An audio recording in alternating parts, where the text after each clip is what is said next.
Hello, YouTube community. I'm James Blinken, and you're watching the Season 6 finale of The Culturalist. You know, things end. It's a part of life in this universe of ours. Things are born, then things die. In the case of humans, we also pay taxes in between. Well, most of us.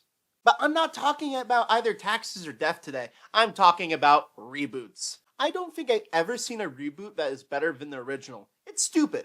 Well, maybe Dune. But when movies, games, TV shows, whatever are remade, rebooted, it's because the original was so good. Let's bring up the number one culprit with reboots. The fucking mouse house, Disney. I honestly think saying the word original in Disney headquarters is the equivalent of being a Holocaust denier, but it is 2025, so harsh point aside. The Lion King, Snow White, The Little Mermaid, Aladdin, Moana. Moana came out when I was in high school. It does not need a fucking reboot or remake or whatever you want to call it. I'm just saying, first off, all the animated versions are better and look great. Stunning. Who dislikes classic Disney movies? Literally nobody. And if you did, Walt Disney probably had you killed, and your remains are frozen with his body in the secret tunnels under Disney World. Honestly though, that would have been my plan if I was Walt Disney. Okay, so the point, any reboot is bad. Well, kinda. I'm torn because we should be able to have good reboots. Like, look at something like Ghostbusters 2016. Please hear me out. I love the cast. Melissa McCarthy, Kate McKinnon, Leslie Jones. But everything else sucked. You could have the best people in the world in your movie or TV show, but if you have bad scripts, nothing's gonna happen. You can't ski without skis, even if you have ski boots. So besides the cast, everything else in Ghostbusters 2016 I thought was not good. We also have a reboot like Star Trek 2009, which is not really a reboot, but a multiversal continuation.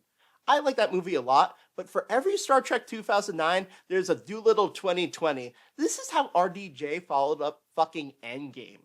Just wow. Yeah, so there are a lot of bad reboots, and not even getting started on talking about video games. The most infamous video game reboot is 2006 Sonic the Hedgehog. This game is not only the worst Sonic game of all time, but it might be one of the most complained about video games of all time. Well, at least until Cyberpunk. But people love fucking shitting on Sonic the Hedgehog 2006. Then we have something like Pokemon remakes, which in most cases are actually good. Pokemon Heart Gold is my favorite Pokemon game. Period. The end.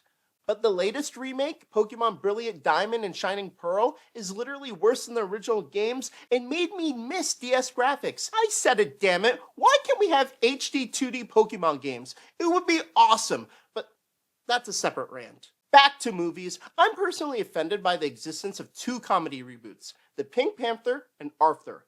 Both of these are classic comedies that have amazing leads like Peter Sellers and Dudley Moore and Liza Minnelli, and amazing scripts.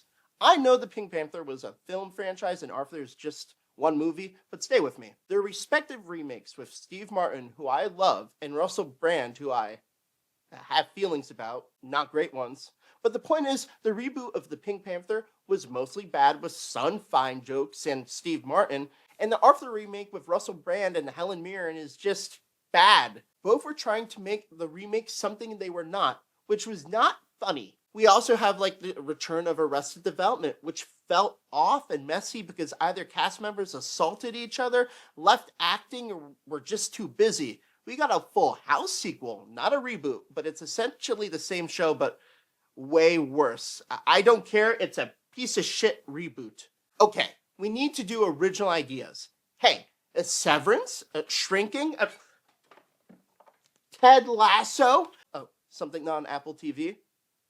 Sinners are original TV shows and movies that the general population actually really like. Why can't we focus on cool new things, huh? Why do we have to care about a fucking remake of that 70s show? Who needs that? Watch the original. Reboots, remakes bother me, except remakes in video games are more often the best type of remakes. But moving towards the future, I really hope we could foster new experiences. Is that gonna happen? Of course not. But hope is the theme of this season of The Culturalist. Wait a second. What happens if this show is a remake? A remake of something. Maybe I don't even know about what it is. What happens if everything is just a remake of other ideas remade to make another thing?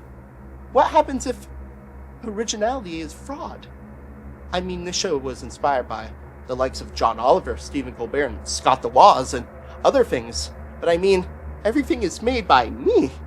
Well, the pictures are sourced, but not the point.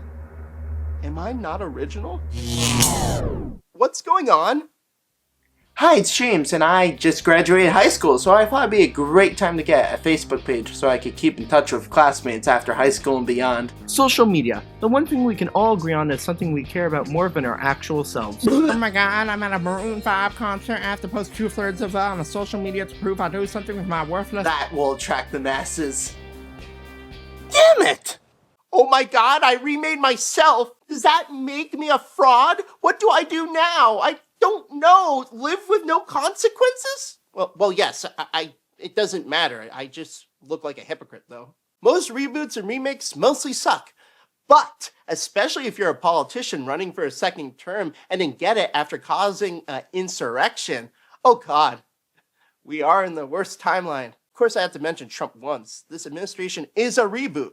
Trump being a threat to democracy and a fascist leader also seems like a reboot to other things in our history.